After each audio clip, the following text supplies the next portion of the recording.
بسم اللہ الرحمن الرحیم۔ ماخذ تفکر کی چوتھی نشست میں تمام دوستوں کو خوش آمدید۔ کشش و گریز۔ کشش و گریز ایک مخصوص قوت ہے جو کائناتی نظام رواں دواں رکھتی ہے۔ یہ قوت شے کو اپنی طرف کھینچتی ہے تو کشش کہلاتی ہے، جب مخالف سمت دھکیلتی ہے تو اسے گریز کہتے ہیں۔ اس قوت کو آسانی کے ساتھ سمجھنے اور اسے اپنی مرضی سے استعمال کر کے فیض یاب ہونے کے لیے، یعنی اس قوت کو ہم اپنی مرضی سے استعمال کریں، جو ہم چاہتے ہیں اس کے لیے کشش پیدا کریں، جو ہم نہیں چاہتے اس کے لیے گریز کی قوت کو متحرک کریں۔ ایسا کرنے کے لیے سب سے پہلے ہمیں اس کا مطالعہ کرنا ہوگا، اسے سمجھنا ہوگا، یہ کس طرح ہمارے نفس میں کام کرتی ہے۔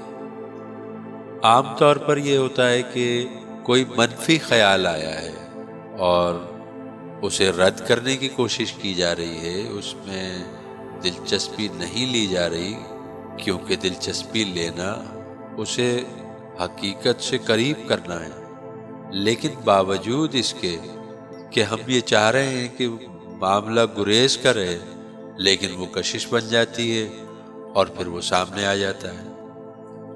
اسی طرح جن معاملات میں ہم کشش پیدا کرنے کی کوشش کر رہے ہیں ان میں گریز ہوئے چلا جا رہا ہے۔ تو اس قوت کو سمجھنے کے لیے پہلے ہمیں اس کا مطالعہ اپنے نفس میں کرنا ہوگا۔ نفس کو سمجھتے ہیں کہ نفس اپنی پیدائش سے موجودہ وقت تک کیا ہے کہ مثبت و منفی موروثی رجحانات، جو کچھ بھی چلا آ رہا ہے نسل در نسل، تمام کا تمام، اس میں شکوک و شبہات بھی ہیں، عقائد و یقین بھی ہیں، صحت و بیماری بھی ہے۔ قیام نطفہ سے وضع حمل تک حاملہ کو پیش آئے واقعات، فلکیات میں رونما ہونے والی مختلف نظرات کواکب، پیدائش سے اب تک ہمارے پیش نظر ماحول کے اثرات اور اعمال و افعال کے غیر معمولی نقوش بھی ہمارے قلب پر تباہ ہوتے رہتے ہیں۔ انہی تباہتوں کے گہرے نقوش صدر کو گزشتہ سے پیوستہ ایک نئے تشخص میں ڈھالتے ہیں۔ صدر نفس کا وہ باطنی حصہ ہے جو ایک طرف قلب سے منسلک اور دوسری طرف حواس خمسہ کے ذریعے دنیا سے مربوط ہے۔ صدر در حقیقت ہمارا تشخص ہے، صدر ہماری آئیڈینٹی ہے۔ صدر اپنے مزاج کے مطابق وارد ہونے والی اطلاع قبول یا رد کرتا ہے۔ چونکہ ہماری توجہ کا محور دنیا ہے، اس لیے صدر دنیا سے ملنے والی اطلاع فوری قبول کرتا ہے اور تجربات کی روشنی میں منصوبہ سازی میں لگا رہتا ہے۔ دنیاوی اطلاع میں کامیابی کے لیے خواہ کتنی ہی ٹھوس دلیل موجود ہو، اگر قلبی اطلاع میں کامیابی نہیں ہے تو ناکامی ہی ہاتھ آتی ہے۔ جب قلبی اطلاع کو سمجھتے ہیں کہ جب قلبی اطلاع وہم، خیال اور تصورات کا روپ دھار کر صدر پر وارد ہوتی ہے تو کشش و گریز کا کردار سمجھنا آسان ہو جاتا ہے۔ اب قلبی اطلاع پر غفلت اور عدم توجہ کا رویہ ہم جان بوجھ کے کر رہے ہوں یا اپنی طرف سے ہی ہو رہا ہے تو یہ رویہ گریز کو متحرک کرتا ہے۔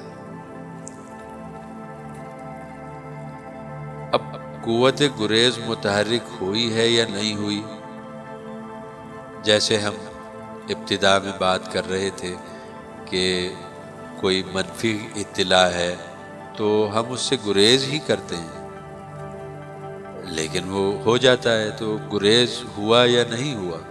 قوت گریز متحرک ہونے کی واضح علامت یہ ہوتی ہے کہ قلبی اطلاع اس طرح یکدم موقوف ہو جاتی ہے جیسے کہ اس کا وجود ہی نہ تھا، جبکہ قلبی اطلاع میں دلچسپی اور توجہ سے کشش کو تحریک ملتی ہے۔